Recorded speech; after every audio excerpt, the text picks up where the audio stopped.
Jai. Prem se kaho Shri Krishna Chaitanya Prabhu Nityananda Shri Advaita Gadadhar Shri Vas Adi Gaura Bhakta Vrinda Ki Jai. Jai. Shri Shri Radha Krishna Gopa Gopi Nath Shama Kund Radha Kund Giri Govardhan Ki Jai. Jai. Vrindavan Dham Ki Jai. Mayapur Navadvip Dham Ki Jai. Ganga Mai Yamuna Mai Ki Jai. Jai. Bhakti Devi Tulsi Maharani Ki Jai. Jai. Samaveda Bhakta Vrinda Ki Jai. Jai. Gaura Premanandi. Hari Hari Bol. All glories to the assembled devotees. Hare Hare Krishna. Krishna. All glories to the assembled devotees. Hare Krishna. All glories to the assembled devotees. Hare Krishna. All glories to the lotus feet of Sri Sri Guru and Sri Gauranga. All glories to Sri the Prabhupada.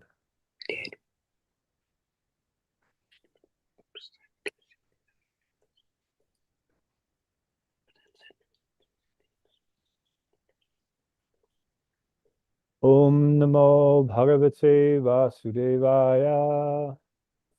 Om Namo Namo Bhagavate Vasudevaya. Om Namo Bhagavate Vasudevaya.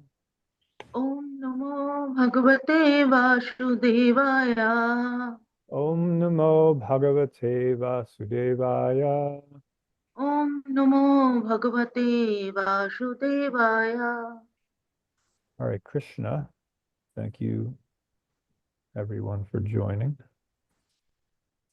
Today we continue our study of Srimad Bhagavatam. We are in the third canto, second chapter. Today's verse is number 6. And it goes like this. Shanakar Bhagavalokan Nrilokam Punar Agataha Vimridya Netre Vidhoram Prityadho Dhava Utsmayan. Shanakar Bhagavalokan Nrilokam Punar Agataha Vimridya Netre Vidhoram Prityadho Dhava Utsmayan. Shanakar Bhagavalokan Nrilokam Punar Agataha Vimridya Netre Vidhoram Pritya Hodhava Utsmayan. Please chant. Chanakir Bhagavalokan Nrilokam Punaragataha Vimrijya Netre Viduram Ritya Hodhava Utsmayan. Shanakair Bhagaval Lokan Trilokam Punaragata Vimrijya Netre Viduram Prityodhava Utsmayam. Hare Krishna. Sankaye Bhagavan Lokan Nilokam Punar Agataha Vimrajya Netra Viduram Prityaya Uddhava Utsamayan. Hare Krishna. Hare Krishna. Sanakaya Bhagavat Lokam Vilokam Puna Agataha Vimsvidya Netre Viduram Pritya Hodava Utsmayam. Hare Krishna.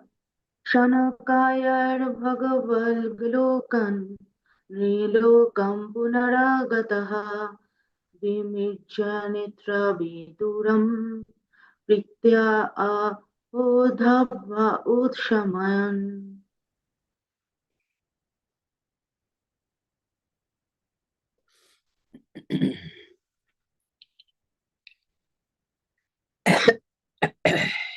Anyone else? Okay. Shanakahai. Gradually. Bhagavat, the Lord. Lokat, from the abode. Nrilokam, the planet of the human beings. Punaha agataha, coming away. Vimrijya, wiping. Netre, eyes. Vidoram, unto Vidora. Pritya, in affection. Aha, said. Udhavaha, Udhava. Utsmayan, by all those remembrances. Translation and purport by Abhayacharya Arvinda Bhaktivedanta Swami Prabhupada. The great devotee Udhava soon came back from the abode of the Lord to the human plane, and, wiping his eyes, he awakened his reminiscence of the past and spoke to Vidura in a pleasing mood. Purport. When Uddhava was fully absorbed in the transcendental ecstasy of love of God, he actually forgot all about the external world. The pure devotee lives constantly in the abode of the Supreme Lord, even in the present body, which apparently belongs to this world. The pure devotee is not exactly on the bodily plane, since he is absorbed in the transcendental thought of the Supreme. When Uddhava wanted to speak to Vidura, he came down from the abode of the Lord, Dvaraka, to the material plane of human beings. Even though a pure devotee is present on this mortal planet, he is here in relation to the Lord for engagement in transcendental loving service and not for any material cause. A living entity can live either on the material plane or in the transcendental abode of the Lord, in accordance with his existential condition. The conditional changes of the living entity are explained in the Chaitanya Charitamrita, in the instructions given to Srila Rupa Goswami by Lord Sri Chaitanya. Quote, the living entities all over the universes are enjoying the effects of the respective fruitive results of their own work, life after life. Out of all of them, some may be influenced by the association of pure devotees and thus get a chance to execute devotional service by attainment of taste. This taste is the seed of devotional service, and one who is fortunate enough to have received such a seed is advised to sow it in the core of his heart. As one cultivates a seed by pouring water to fructify it, the seed of devotional service sown in the heart of the devotee may be cultured by pouring water in the form of hearing and chanting of the holy name and pastime of the Lord. The creeper of devotional service, so nourished, gradually grows, and the devotee, acting as a gardener, goes on pouring the water of constant hearing and chanting. The creeper of devotional service gradually grows so high that it passes through the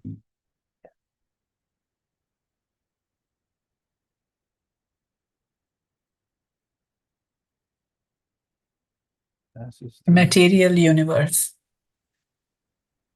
Over here. Oh, the entire, there it is. I was looking for that last word. I couldn't find it. Thank you. Passes through the entire material universe and enters into the spiritual sky, growing still higher and higher until it reaches the planet Goloka Vrindavan. The devotee gardener is in touch with the abode of the Lord, even from the material plane, by dint of performing devotional service to the Lord, simply by hearing and chanting.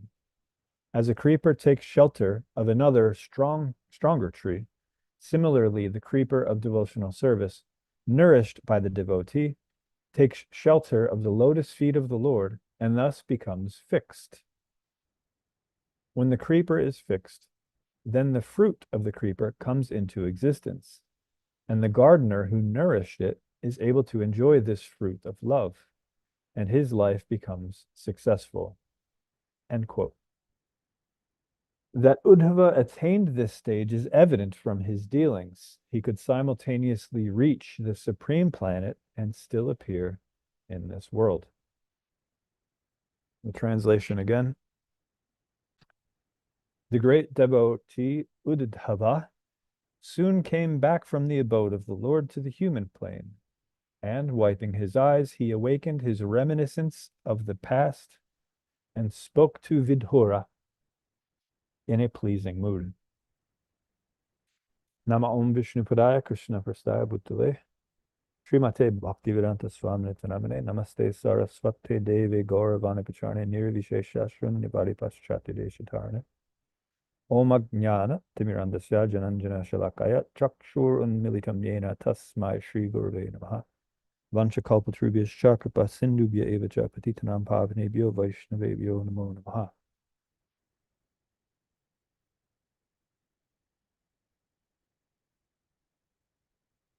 Hare Krishna. Thank you again for joining everyone this morning.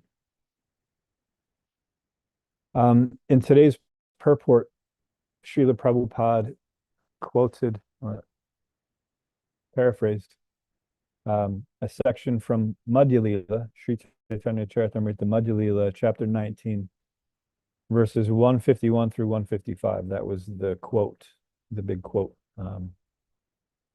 in the middle, toward the end of his purport today. In a little bit, I actually want to go over those verses from Sri Chaitanya Charitamrita because they're quite informative and super instructional for all of us. It's a section of verses that we should revisit frequently to keep us focused and properly on task in our cultivation of devotional service. I'm sure we've referred to this section many times, or at least we've heard other devotees referring to this section, talking about the creeper of devotional service, how we attain it, who it's planted by, how we maintain it, how we make sure that nothing stuns its growth, how we make sure we weed out all of the unnecessary things, etc. So this is the beginning of that section that Srila Prabhupada is quoting. And as he mentioned in his purport, it's his instructions to Srila Rupa Goswami.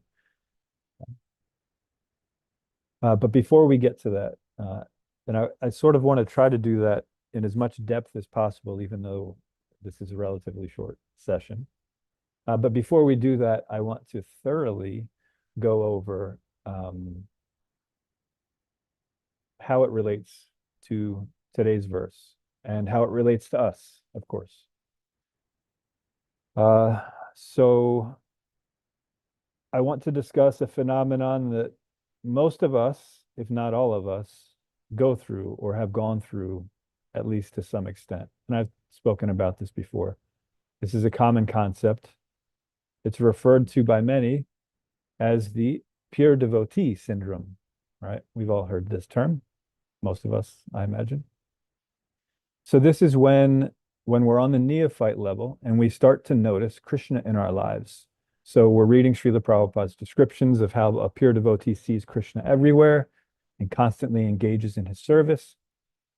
And we start making some connections with what we've read and what we think we understand about what we've read. So we know, at least in theory, that Krishna is present within everything. We also know that devotees are released from all kinds of sin because they eat food which is first offered in sacrifice. Yajna Sishtashuna Santo. We know that Krishna and his name are non-different. So when we speak the transcendental syllables, Krishna, even if we imperfectly pronounce those syllables, the Supreme Lord is actually dancing on our tongue. We've heard all of these statements. We know they're true because we have faith in the Shastra. We know they came down through authorized disciplic succession, and we accept those things. And along with many other of instructions along those lines. And since we're confident that they're true, and we accept them as they are because they've been given to us through disciplic succession, we accept them on some level, at least theoretical, right? So after some time, we are able to make some modifications to our lifestyles in such a way where all of our perceivable actions are dovetailed with devotional service, right? Because we know in theory that Krishna is everywhere, he's within everything. So everything we're doing can be done for Krishna, right? So when we have at least a theoretical understanding of all of these things, we start making these minor modifications in our lives. And it seems to us, from what we know, at least in theory, and from what our actions are doing, it seems that we're fully engaged in Krishna service, right? We stop listening to mundane music and only listen to kirtan. We stop eating things which are unofferable to Krishna. We stop talking to people who are either inimical or otherwise detrimental to our spiritual progress. And that paired with the absolute knowledge that we have received through bona fide disciplic succession, we think or we imagine that we are fully engaged in Krishna service, right? Every activity we're doing, we're seeing that at least to some extent as a service to Krishna. We're consciously rejecting listening to things that make us think of gross material things, and we're just listening to kirtan or classes. We stop associating with the people who are inimical, etc., right? And we get this impression that we're fully engaged in Krishna service. So from time to time, I focus on a word, right? I take a word that's commonly used and I scrutinize it to show what it actually means and how we take it to mean. So a few of those things are association. I've talked about that one before. Yoga, I think I've talked about before. Anyway, there's lots of these words. The word that we're going to scrutinize today is engagement or engaged, right? Because we consider, okay, I am fully engaged in Krishna service. Everything I'm listening to is Krishna conscious. Every activity I'm doing, I'm at least theoretically doing it for the service of Krishna, etc. So we get this notion that, yeah, fully engaged. We've weeded out all of the unwanted things, and now all we're left with is pure devotional service, right? But this word engaged, this is an important one to understand. It doesn't merely just mean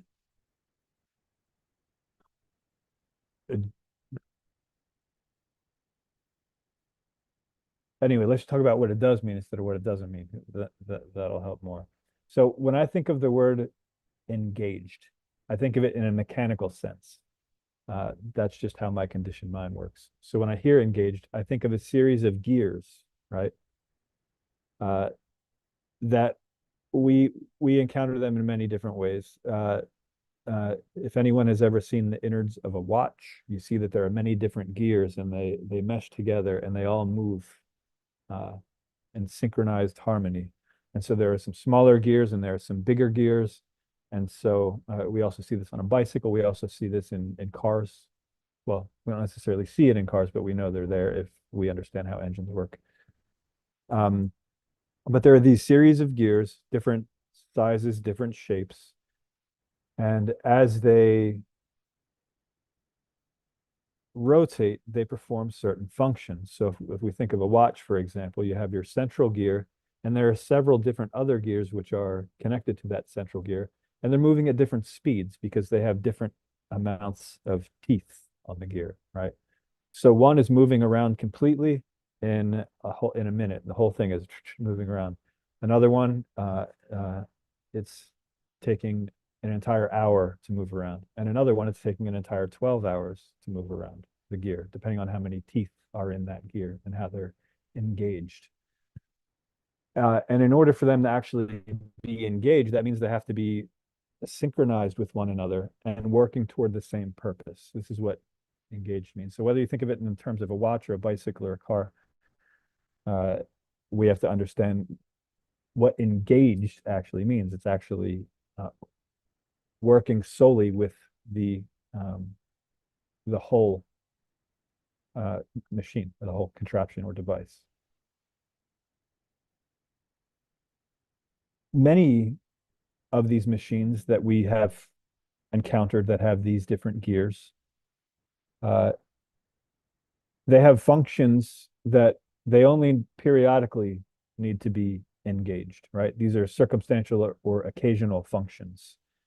And there are also functions that always have to be engaged, constant or eternal functions.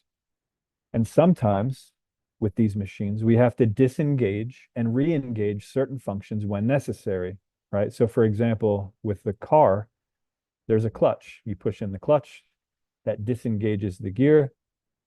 It disengages the transmission from the main flywheel. And we have to do that from time to time so that we can select a different gear, right? So if we've reached the top of our previous gear, we want to go faster, we shift up. If we're reaching the bottom or we need more power, then we shift down, right? So periodically we have to disengage and re-engage certain things on these machines, right? And this is just so that we can choose something that's more suitable for the task at hand, right? In the same way for the watch, there's a little set dial on the side. Of course, I'm speaking in terms that maybe some of you aren't familiar with because we're using digital things these days. Maybe not even using watches. We just look at the time on our phone. Back in the day when I was a child, there was a little set dial on the side, and you pull it out a certain number of notches depending on which function you want to set, and you would set your time or date, and then you'd have to push that lever back in to re-engage all the gears, because otherwise, while it's being set, it's disengaged from the main motor, the main wheel. Otherwise, if you would try to set it while that was engaged, you would strip the gears. It wouldn't work properly. So for the watch, you also have that. So sometimes, because of leap years and months having different numbers of days, sometimes we have to pull that out, or sometimes, if the battery, whatever the case may be, sometimes the watches don't even have batteries, they work on motion. So if we stay still for too long of a time, we lose several minutes. So we have to, anyway, from time to time, we need to disengage, set, re-engage, right? On these machines, that is.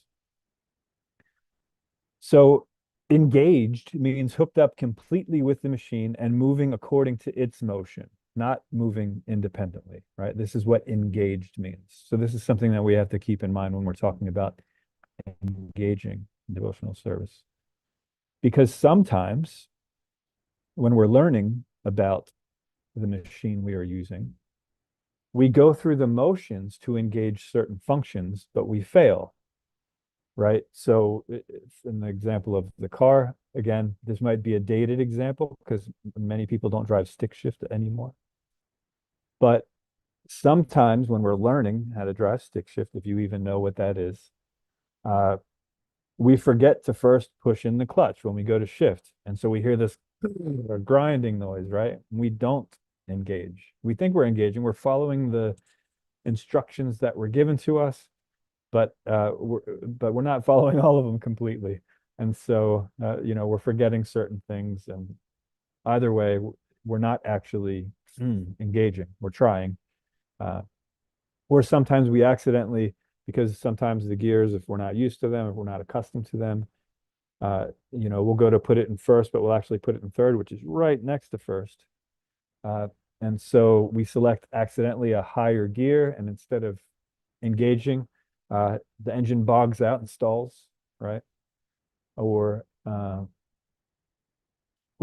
again, with the example of the watch, sometimes we set everything properly, we set the time and the date, but we don't quite push that set gear in all the way. We push it in most of the way, but there's that one final click that engages everything. So sometimes we miss that. And so none of the hands move at all. The date doesn't move, the hands don't move, which, I mean, in one sense, it's okay because the time at least is going to be right twice a day still.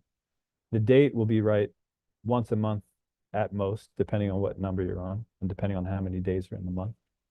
But it's not engaged. Just because something is working sometimes, it doesn't mean that it's actually engaged. So in the same way, or in a similar way, when we try to engage in devotional service in the beginning in our neophyte state, we sometimes make these types of mistakes and don't even realize it, right? We think, based on what we've read, what we've heard, and what we're trying to do with our lives, that we're engaging properly in Krishna service. But we're making these mistakes and we don't realize we're not actually engaging. So, we push the clutch in and we shift into the proper gear, authorized gear, and we know in theory that we should be moving. But later we come to find out that we forgot to let go of the clutch. So we've done part of what's there to engage, but until we actually let go of the clutch, it's not actually engaged. Or maybe sometimes this also happens when driving a car. You push in the clutch, you shift into that gear, but it's not quite all the way in. So when you let go of the clutch, it pops right back out of gear because it wasn't quite properly engaged. So you let go of the clutch and you hear the noise and it's increasing, but you're not moving. You don't see symptoms of spiritual advancement, right? We're going through all the right moves. We know in theory how it's supposed to be working, but somehow we're not seeing the results that are described in Shastra of one who is making spiritual advancement, right? And many times when I've been giving classes, I've been asking people if anyone's ever felt this way in their devotional life. Pardon me.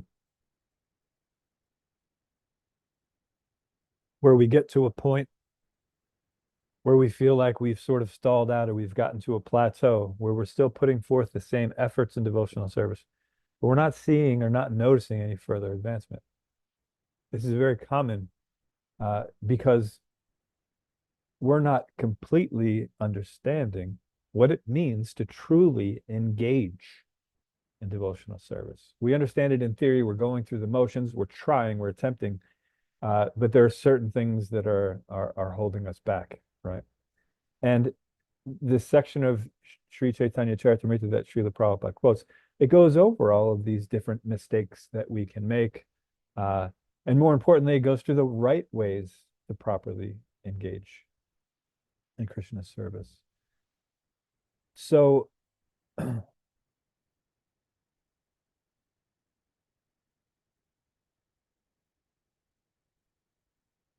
in order to help us understand if we are truly fully engaged, actually engaged in Christian service, we have this example today that is, it's describing the symptoms of what it looks like to actually be engaged in Krishna service, and that's of Uddhava. Uddhava was completely engaged in Krishna service to the extent where his Bhakti Lata Creeper was all the way in the spiritual world, and he was in trance. He's actually seeing and engaging in the pastimes of Krishna, but at the same time he has service in the material world. So when Vidura comes to speak with him and goes to ask him a question, he has to, it's not that he's disengaging from Krishna. He's still completely engaged. And now he's serving Krishna in a different way, right? So, but he's going from his consciousness being completely absorbed in the spiritual world, seeing, interacting with Krishna, engaging in his pastimes.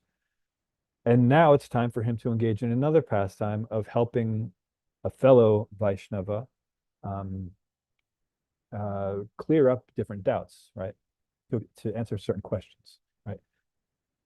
So Uddhava, he's not merely understanding in theory that Krishna is within everything, nor is he mechanically following the rules of Shastra. He is directly experiencing Krishna's pastimes, and he naturally and spontaneously is accepting that which is favorable to his service to Krishna, and he's rejecting that which is not favorable to his service of Krishna, right? So in this way, he's actually following what's given in Shastra, not because it's written in Shastra and he thinks he should follow it. He's automatically following it because that's what's favorable to his devotional service, right? Whether it was written in the Shastra or not, whether it was spoken by Krishna or not, he understands that this is what is favorable to the Lord's service. So he's acting in that way. But from our point of view, we see that he's actually following all the guidelines that are written in Shastra, because of all the Vedas, I am to be known, Krishna says in 15:15 Bhagavad Gita. So when a person is automatically, spontaneously engaging in Krishna's service, of course, their actions will go along with what is given in the Shastra, because the Shastra is teaching us how to get to that point where we are engaging in Krishna's service. So he's directly experiencing Krishna's pastimes. He's naturally accepting what's favorable and rejecting which is not favorable. His devotional creeper, as we mentioned before, has breached into the spiritual world, and he's able to fully experience Krishna's pastimes. So at this point, we want to point out that there's a difference between Shastra Chakshush, through the eyes of Shastra Darshana, truth. Now, of course, Shastra Chakshush extends to Tattva Darshana. Those with Tattva Darshana are certainly seeing through the eyes of Krishna's words. But Shastra Chakshush extends downward into many shades of gray to benefit our various spiritual vision deficiencies, right? Shastra Chakshush can refer to an understanding of Shastra instead of following our materially conditioned tendencies, right? We see this from time to time, especially in the beginning stages. We have material tendencies, which we will just naturally follow by default. But when we encounter the process of devotional service, we see that some of these things are actually detrimental to our spiritual growth, right? So we understand that some of these things that we would normally just naturally do, we understand, oh, no, if I keep doing that habit, that's going to be detrimental for my spiritual growth. So we use our free will and our intelligence and the strength of the Shastra through the sadhus and the guru to make a decision to do something different, right? And when we do that, we have to understand what we're doing. We have to understand that this is merely a step in Shastra Chakshush, seeing through the eyes of Shastra. In other words, we're basing our decision on something we know from Shastra. That's good. But we're not fully engaged. We don't have that Tattva Darshana yet. In order to get that, we have to follow the Shastra, see through the eyes of Shastra, and cultivate that to such a degree that every single thing we do, every decision we make, it's based not on what our previous tendencies were, but based on Shastra. And so today's verse and purport show us what it actually means to be engaged in Krishna's service, what the symptoms are, and what the process is, the process by which we can attain that proper engagement, right? So not just occasionally making the right decision or externally surrounding ourselves by the right things which will eventually rub off on us if we develop the right mentality, if we actually engage. We're talking about actually engaging, right? So all of these steps are good in theory, to give up listening to mundane music and listen only to kirtan, but sometimes this is actually falgu vairagya. If we're still attached to the mundane music and we don't understand how Krishna is actually speaking to us through that medium, and if we don't completely have a full appreciation of Krishna Kirtan yet, so we gave up one thing and accepted another before we actually had a taste for it, then we see that sometimes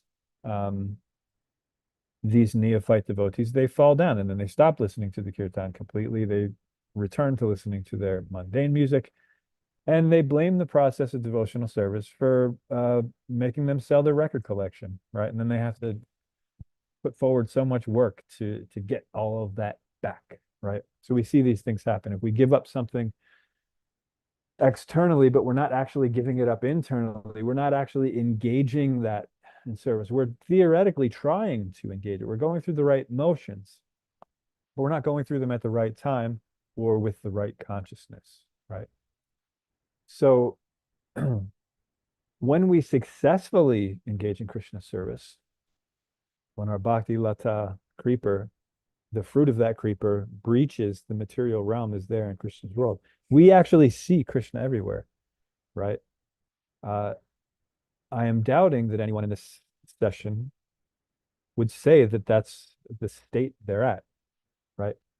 But when we're on this neophyte level, sometimes we feel as if we're there. We feel, oh, I am completely engaged. From the time I woke up till to the time everything was for Krishna. Everything I ate was for Krishna. All of my activities, they were directed for Krishna. But unless they were actually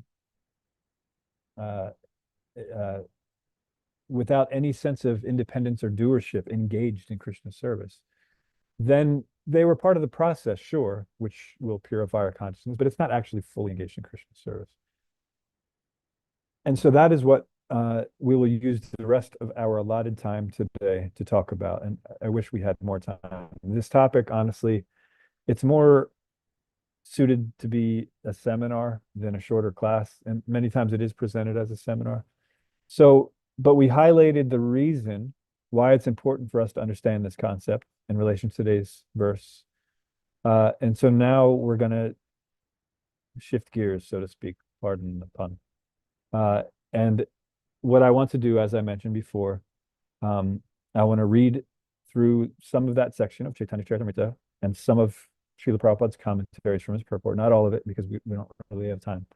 But also I want to, from this point on in today's session, I want to sort of change the format a little bit. So instead of me talking till almost the end and then finding out if there are any questions, from this point on, when we're going through these sections, if at any point anyone has anything to say, anything to add, anything to comment, any sort of questions or clarifications that they want, whatever, just unmute yourself or raise your hand or unmute yourself and just say Hare Krishna, and then we'll pause and we'll allow that clarification to come, because it's a lot of stuff to cover.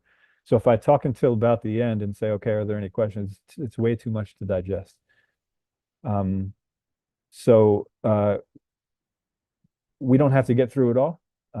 It's important to get through some of it. There are some concepts that I definitely want to cover. But that's what we're going to do. So we're going to go through these verses. Again, this is Sri Chaitanya Charitamrita, Madhya Lila, chapter 19. It starts with text 151. So we'll read we'll read the translations and we'll read some of Srila Prabhupada's purports. And again, if anyone has anything that they would like to add or comment about or have a question, just let me know. Okay. Text 151. And Sri Chaitanya Mahaprabhu continued. According to their karma, all living entities are wandering throughout the entire universe. Some of them are being elevated to the upper planetary systems, and some are going down to the lower planetary systems. Out of many millions of wandering living entities, one who is very fortunate gets an opportunity to associate with a bona fide spiritual master by the grace of Krishna. By the mercy of both Krishna and the spiritual master, such a person receives the seed of the creeper of devotional service. Who can tell me? This is a very famous verse. Who can tell me just off the top of their head the Bengali to this verse? ब्रह्मांड Anyone? भ्रमिते कौन भाग्यवान जीवा गुरु कृष्ण प्रसाद पाए भक्ति लता बीज. Jai, Hare Krishna. Yes, very famous verse.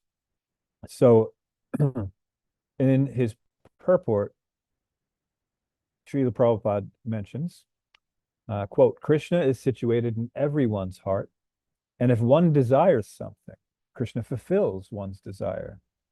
If the living entity by chance or fortune comes in contact with the Krishna consciousness movement and wishes to associate with that movement, that's another word that we talk about, associate. Krishna, who is situated in everyone's heart, gives him the chance to meet a bona fide spiritual master. This is called Guru Krishna Prasada. Krishna is prepared to bestow his mercy upon all living entities. And as soon as a living entity desires the Lord's mercy, the Lord immediately gives him an opportunity to meet a bona fide spiritual master. It doesn't mean that we're going to take advantage of that opportunity. Krishna sees our desire to understand, and so he gives us an opportunity to meet, right? Whether we take advantage of that or not, that's still on us. But Krishna will always give us whatever facilities we need to make spiritual advancement. Again, whether we take advantage of those facilities, that's up to us. Continuing Srila Prabhupada's purport, such a fortunate person is fortified by both Krishna and the spiritual master. He is helped from within by Krishna and from without by the spiritual master. So as long as we're actually willing to make spiritual advancement, Krishna will be helping us in more ways than we can even fathom. He's sending us external help, he's sending us internal help, but he doesn't force us to do anything. That's a very important thing that we have to understand. Continuing, both the spiritual master and Krishna are prepared to help the sincere living being become free from material bondage. Skipping ahead a little bit, Srila Prabhupada continues, everyone has dormant Krishna bhakti, love for Krishna, and in the association of good devotees, that love is revealed, as stated in the Chaitanya Charitamrita Madhya Lila, chapter 22, verse 107, Nitya Siddha Krishna Prema Sadhya Kabunai Shravanadi Shuddha Chitte Karaya Udhaya. Dormant devotional service to Krishna is within everyone. Simply by associating with devotees, hearing their good instructions, and chanting the Hare Krishna mantra, dormant love for Krishna is awakened. In this way, one acquires the seed of devotional service. Now, I want to pause on this verse because the first time I studied this verse, I had some questions. I had some, let's call it a doubt. I had a doubt. I'm going to read it again, and we'll see if any of you can maybe guess what my doubt would have been, my 19-year-old brain when I first heard this verse. So we're going to read this verse again. Dormant devotional service to Krishna is within everyone. Simply by associating with devotees, hearing their good instructions, and chanting the Hare Krishna mantra, dormant love for Krishna is awakened.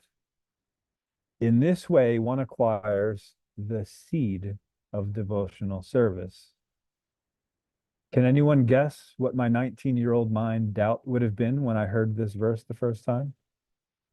I can take a guess, Prabhu. Let's hear That it. What's your guess? if the seed is already in the heart, how can it be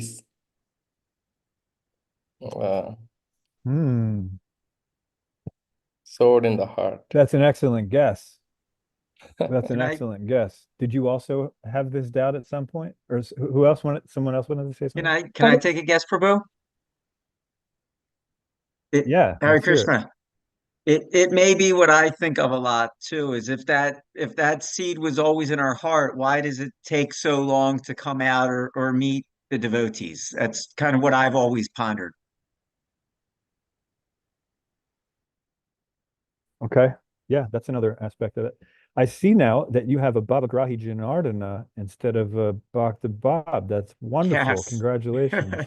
Hare Krishna, thank you. Is this how new is that? How new is that? Is that very A recent little or over a has it week. been a while? I got initiated last Sunday, the Hare Krishna. 1st. Hare Krishna. Jai, Jai. Hare Krishna. Of course, you were always a member of the family, but now it's more of an official welcoming to the family. Yes. Of course, we always saw you as family, but congratulations. I'm happy to see that. Bhavagrahi Thank you, Janardana. Prabhuji. Okay, I'll have to remember that. Hare Krishna, Prabhuji. What I am thinking is So, yes, that's also part of it. Thank you for pointing that out. Now, thank you. Now, as Prananath Prabhu pointed out, now, Prananath Prabhu, did you also have a similar doubt when you read this or at any point in your life? Yes, when I heard in the lectures, this thought came. Yeah, because we hear, that it's just our nature, this devotional service. So what, but then we hear about acquiring a seed. So it seems to be contradictory. If it's already there, then what are we acquiring, right? And then as Bhava Grahi Janardhan Prabhu pointed out, also we also wonder what takes so long, right? Not only this conundrum of, wait, if it's already there, why do we need to accept something? And then also on top of that, why does it take so long to fructify? Now, so both of those questions we're going to answer right here, right now. Now, after it was explained to me, I still had some doubts because it wasn't quite explained to my full satisfaction. But then we were going over another section of Bhagavad Gita where Krishna says that he is the original fragrance of the earth, right? And so I read that and I thought, okay, well, actually, this makes sense, right? Because we know from hearing these different descriptions of the universal form and other things that Krishna is within everything. So when we hear the opulence of the absolute, for example, we understand that the sun and moon are his eyes, which means that if he didn't see, we couldn't see. He's the taste in water. If there's no water present, we actually can't taste anything. So when the material world expands, when it comes into creation, it starts in the most subtle. There's ether, right? And with ether comes sound. The only thing that can travel through ether is sound, right? Then air has to be expanded. And with air, we have this tactile sense, right? Then we go on to fire. Fire, then we can see things, so we can see form. Water, taste, and of course, earth, smell. I'm the original fragrance of the earth. Now, when I heard that verse, also, I'm the original fragrance of the earth, I also had doubts because when you smell earth, I mean, it smells like something, I suppose. I don't have a sense of smell, so I don't know exactly for sure. But from what people have told me, dirt's not really like a good, I mean, it could smell like different things, I'm sure, but like it's not generally described as a thing. But depending on what you plant in that earth, all these different aromas come out. So the aromas are actually in the earth. We learn that from how everything is expanded.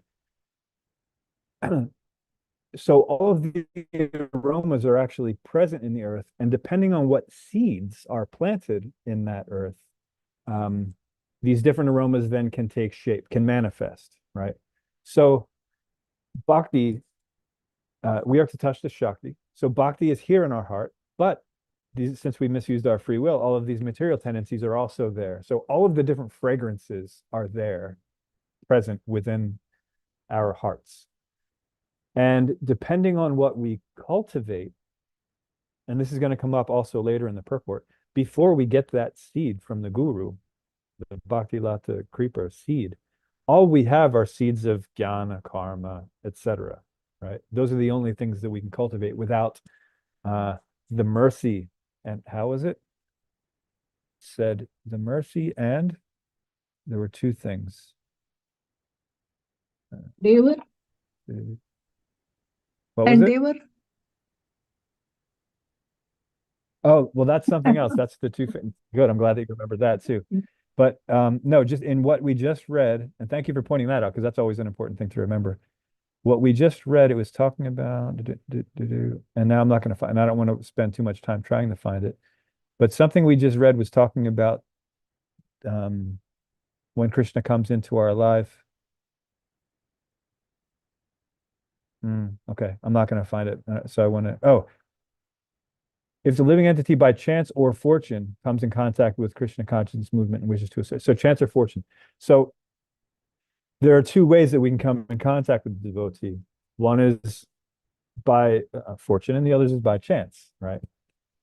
So it's mentioned that if we have the sincere desire to understand Krishna, Krishna will send the guru and we'll have the opportunity to take advantage of that relationship. We won't necessarily take advantage, but we'll have the opportunity. But sometimes, even without us desiring, Krishna's and the Guru are so merciful that even without us desiring, the Guru is there. And so he could just bump into us in our lives and just, even if the initial desire wasn't ours, we can cultivate that desire. But either way, this seed has to be planted by a devotee. This has to come through disciplic succession. We can't come to this on our own. So although devotional service is dormant within our hearts, it cannot be awakened by our own endeavor. This is what this means. We have to come in contact with Krishna's devotees in order to allow that dormant nature to actually fructify. And then, of course, since we are to touch the Shakti, and there are so many other things going on within our hearts, so many other things are coming up. Oh, I'm just looking at the time. I'm having so much fun here that I'm not even looking at the time. So let's read a little bit more, and then we'll see if there are any other questions, because I'm going way over. Okay. So the next verse, Madhya Lila 19:152, Sri Chaitanya Mahaprabhu continued, when a person receives the seed of devotional service, he should take care of it by becoming a gardener and sowing the seed in his heart. If he waters the seed gradually by the process of Shravanam and Kirtanam, hearing and chanting, this seed will begin to sprout. Now, all right, so at this point, because we don't have a lot of time, but this is all super important, I'm going to sort of try to summarize what Srila Prabhupada's saying. Honestly, I just recommend you go and read it after this at some point within the next, whatever, day, week, month. Read this whole section. It's so important. Essentially, what's going on is, although that devotional creeper is beginning to sprout, we also have these other desires that we are also watering, right? These material desires. And until we are able to identify that we are nurturing things that actually are not favorable to the growth of our devotional creeper, then we won't see very many results. So sometimes, for example, we plant the seed of devotion, right? We understand that this is an important thing to do. We accept initiation from the spiritual master, and we start hearing and chanting, because we're watering that seed, right? But we also find value in other aspects of our lives, right? Whether it's karma, whether it's jnana, whether it's humanitarian work, or whatever the case may be. And we cultivate those alongside of the bhakti, not as the bhakti itself, and these are just side effects of it. We actually cultivate those separately. And we think that it's the proper way, right? But as we read through the section, we understand that not only is it not the proper way, but it's detrimental, right? We have to see everything actually engaged in Krishna service. Nothing should be independent from Krishna service. So sure, we still do things that look like humanitarian activities, right? We distribute prasad, that looks like we're feeding the hungry. But we're not doing it to feed the bodies of the hungry. We're doing it to feed the souls, to give people opportunity to accept that seed of devotional service and to cultivate that. So not only do we have to take care of what else is growing in that garden, but we also have to make sure that nothing else enters that garden that's going to be detrimental, right? So we hear about the mad elephant. If we commit offenses, especially Vaishnava aparad, if we don't understand the glory of any Vaishnava on any level, if we don't see that same potency that Krishna sees in them, and we overlook that and we commit offenses, then that devotional creeper will not grow. That is a mad elephant that's stomping all over it. Now, if we rectify, when we rectify that offense, then of course the devotional creeper is intact. There's no loss or diminution, but we will absolutely lose all access to the benefits of our devotional growth if we are committing offenses, right? We have to understand that. So this is one of those things where I wish we had a whole lot more time. But we did cover some very important things. Is there anything that anyone wants to add to this, or any questions or anything like that there might be?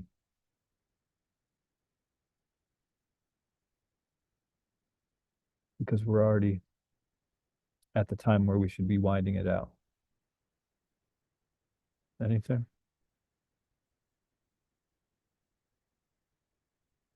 Okay. So I'll say one more thing since no one wants to say anything else. So Srila Prabhupada in his purport to text 153,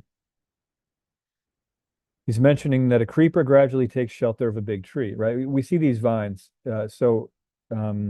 In Mayapur, for example, there are these big palm trees. And on these palm trees, there are these vines that grow up the palm trees. And it just looks like a vine, but they have these little like fingers that dig into the bark of the palm trees, and they just wind Here also themselves we up. can see a lot of trees.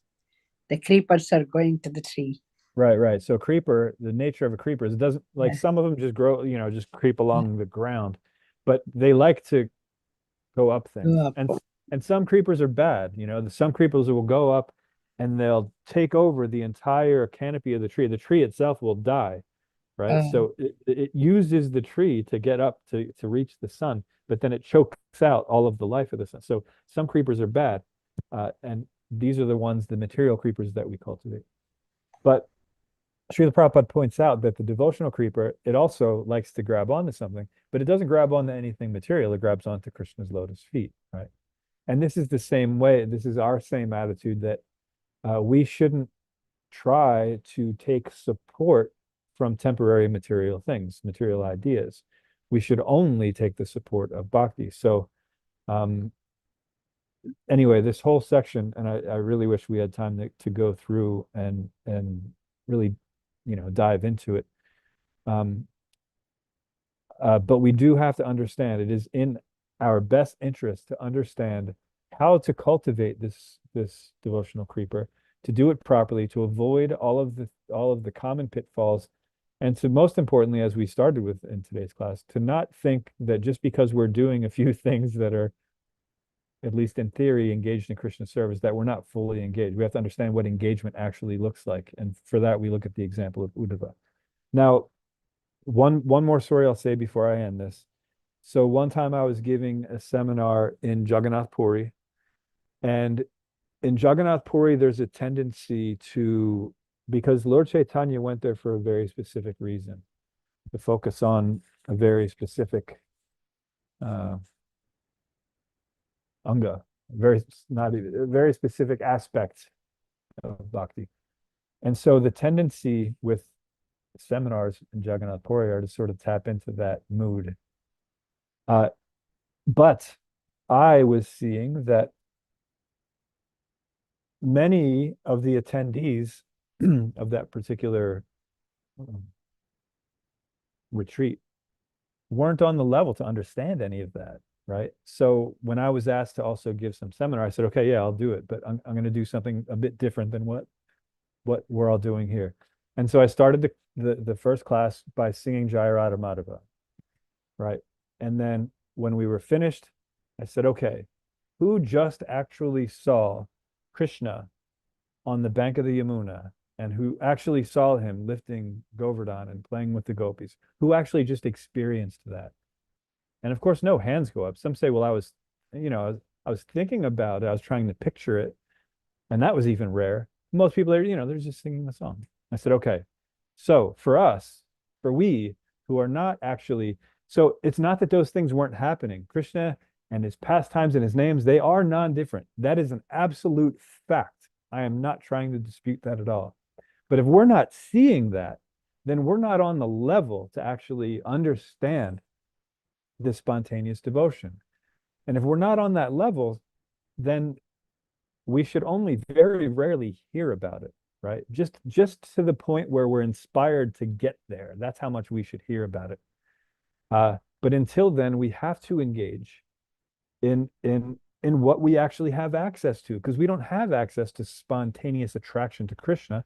What we do have access to is a process that Krishna designed, that he sent our spiritual masters to teach us, a process of devotional service where we can actually gradually melt away all of these layers of material entanglement, and then all we will have left is our attachment to Krishna, because that's there. It's absolutely there, dormant within our heart. But until we cultivate it with the process of sadhana bhakti, we won't be able to awaken that and get to that point. So we don't have to become afraid that, oh no, if we're only engaging in sadhana bhakti, the very best we can attain, and this is a quote from Chaitanya Charitamrita, is Vaikuntha. We don't want to go to Vaikuntha. We want to go to Goloka, right? We don't have to worry about that, because once we get to a point in sadhana bhakti, after that taste develops, after we become steady and that taste develops, and then we actually become attached, it's a very, very quick progression from there. If we're not meant to stop there, we won't. Don't worry. Don't worry. You're not gonna get stuck in Vaikuntha if you don't belong there. The way to uncover spontaneous devotion to Krishna is by this process, and this is explained throughout Chaitanya Charitamrita. Srila Bhaktivinoda Thakur explains it thoroughly in several of his books. Sri Chaitanya Shikshamrita, Bhakti Loka, anyway, several of his books. And so this is something that we have to understand. And this is worth our time. Anytime we have spare time, we should understand, we should go through sections like this in Chaitanya Charitamrita and understand how to properly cultivate this bhakti.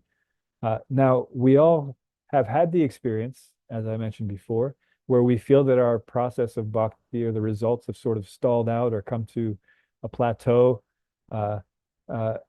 And this is all explained there, and it tells us how to get out of it. So instead of, talking about the problems and trying to pass blame. So on the neophyte level, this is another thing we do, because we think we're fully engaged, but then somebody else who we think should be even more engaged is at least as engaged as we are. They did something wrong, and that hampered our devotional service. So then we come to the conclusion, the neophyte conclusion, that I can't practice Krishna consciousness with these people. And so we don't have appreciation for devotees. We just have we have some, not even a real appreciation. We have some semblance of an appreciation for Krishna and Guru, but as far as the devotees go, we say, oh no, they can't help me, right? And this is a very immature understanding. We can read about all of these things and understand them. And until we understand them, we cannot make progress. We have to go through the process. So yeah, I got to stop there, because I always have a tendency to go over. But if there's anything that anyone wants to add, please do so. And then we'll wind it up.